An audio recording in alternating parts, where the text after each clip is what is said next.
아침에 샹파울 세인트 파우 병원을 갔다. 세상에서 제일 이쁘다는 병원, 유네스코에 등재된 병원.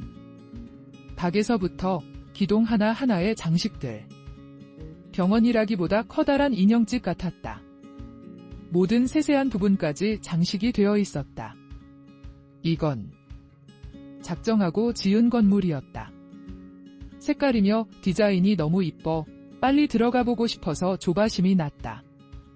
그런데 막상 들어와 보니 공간 분리가 의외로 단순했다. 거의 창고 같다. 이쁘기는 한데 병원으로서 실용적으로 보이지는 않았다. 하지만 벽이며 천장에 있는 타일은 어떻게 그 시대에 이렇게 이쁜 색을 낼 수 있었을까? 타일 디자인이며 색이 부드러우면서도 안정적으로 느껴졌다. 이쁜 정신병원 같이. 그런데 구경할수록 점 실망스러워졌다.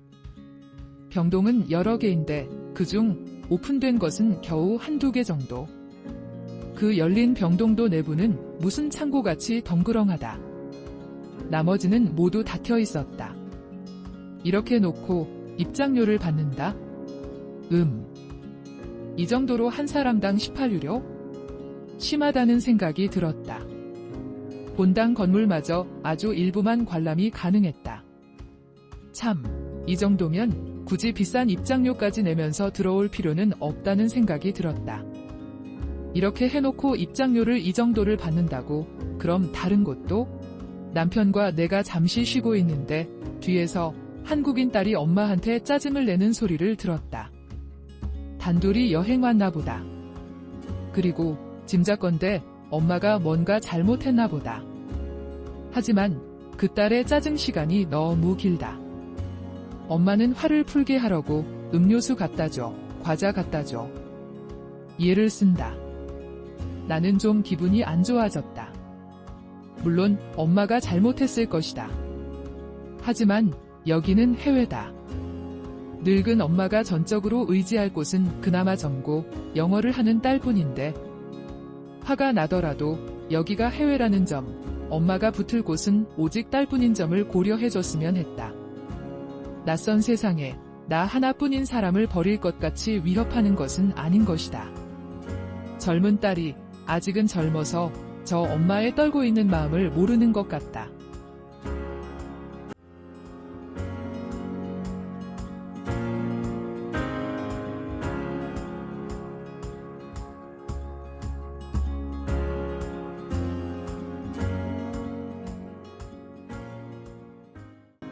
일부러 미술관까지 걷기로 했다. 교통은 우린 일주일 통합카드를 샀다. 지하철역에서 구매할 수 있다. 매번 탈 때마다 내면 교통비가 상당히 비싸다. 한 번 탈 때 2.5유로, 우리나라 돈으로 거의 5,000원 꼴이다. 통합카드를 사면 많이 저렴해진다. 다음으로 카탈루나 미술관으로 향했다. 이 미술관은 별로 기대하지 않았다. 특히 보고 싶은 미술품이 없기 때문이다. 그런데 매달 특정한 날에는 무료이므로 놓칠 수 없었다. 미술관 홈페이지에서 몇 달 전에 미리 예약해두었다. 가는 길에 멀리서 미술관을 보고 마음이 달라졌다. 기대와 달리 어마어마하게 웅장했다. 남편은 신이 나서 재촉했다. 꼭대기까지 한참을 올라갔다. 왜 미술관을 이렇게 언덕 꼭대기에 만들었을까? 하여간 장작 5시간을 여기서 보냈다. 작품들을 보면서 현대무용도 관람하면서. 관람을 끝내고 남편은 많이 아쉽단다. 작품은 많지만 특별하지는 않단다. 미술관이라기보다 미술작품을 전시하는 박물관 같단다. 고대부터 현대까지 수많은 작품들이 있긴 한데 특별한 명작은 없단다. 나도 같은 의견이었다. 저녁이 다 되어 밖으로 나왔더니 미술관 앞 계단에 많은 사람들이 앉아 저녁노를 감상하고 있었다. 여기는 이런 문화가 있나 보다. 우리도 좋았다. 젊은 사람들 사이에 앉아 바르셀로나 저녁노래 젊은 소리들에 취했다. 저 멀리 광장에 수많은 사람이 모여 있었다. 궁금했는데 내려오면서 보니 데모하는 중이었다. 최근에 집값도 올라가고 월세도 너무 급격히 올라가서 정부한테 해결을 요하는 데모였다. 그런데 웃기는 점은 데모를 한다면서 끼리끼리 모여 수다 떨거나 걷거나 가끔 소리 지르는 정도였다. 과격하지도 않고 그렇다고 동결하는 것도 아니고 뭐 하자는 건지. 여기 사람들은 우선 우리나라 데모를 좀 봐야 되지 않을까 싶다. 다음 날 드디어 기대했던 구엘저택을 갔다. 이 구엘저택도 매달 첫째 일요일에는 무료였다. 이것도 몇 달 전에 예약해야 했다. 이 저택은 개인적으로 강추한다. 바르셀로나에 왔으면 절대 가야 한다. 입구부터 감탄이 나왔다. 철로 만든 문인데 그 디자인이. 이건 분명 장인의 손길이었다. 웬만한 사람이 문양을 이렇게 정교하게 만들 수는 없다. 그 시대에 기계가 있을 리도 없고 건물 내부의 천장의 각도마저 예리했다. 지하에 있는 마구간도 무슨 예술의 공간 같았다. 벽돌 하나하나 그 시대의 곡선으로 벽돌을 만들다니 그것도 모양이 다 다를 텐데. 남편과 나는 서로 말도 하지 않았다. 각자 둘려보기에 감탄하기에 바빴다. 하나라도 놓치지 않으려고. 천장이며 구석진 공간이며 세세하게 공이 들어가 있었다.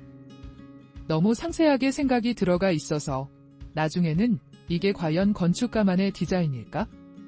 아니면 제작 장인들의 솜씨일까? 싶을 때 계단에 장인들의 기념비가 보였다. 그렇지. 보통 장인들이 아니겠지? 남편은 장인들을 기념하는 문화에 감동했다. 목수나 철공인이나 직업을 평가절하 하지 않고 그 능력을 길이 기념해주는 문화. 왜곡된 직업적 평가가 적어도 여기서는 없다는 점이 부러웠다. 옥상에 올라가자 가우디의 장난스런 천지남을 볼 수 있었다. 굴뚝을 무슨 어린이 조각처럼 만들었다. 작품들에서 보이듯 가우디는 너무나도 까탈스러운 완벽주의자였는데 그 속에 있는 장난기를 막상 보니 조금 가우디가 안쓰럽다는 생각이 들었다.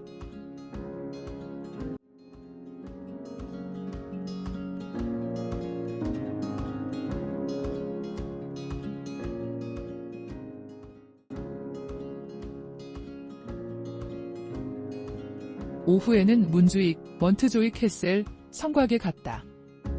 여기도 매달 첫째 일요일에는 무료다. 물론 미리 예약해야 한다.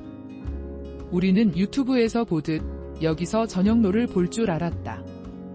하지만 계절상 저녁놀이 지기도 전에 마감이란다. 문주익은 보호 차원의 성곽이므로 전체적으로 단순했다. 압도적으로 거대하고 튼튼했다. 스페인이 과거의 강대국이었다는 점이 새삼스럽다. 이 정도 성곽을 어찌 넘을 것이며 사방이 다 보이는데 쳐들어온다는 생각을 할 수나 있었을까? 이러니 그 당시에 왜 해전을 했는지 이해가 됐다. 마감 후 집으로 오면서 일부러 걷기로 했다.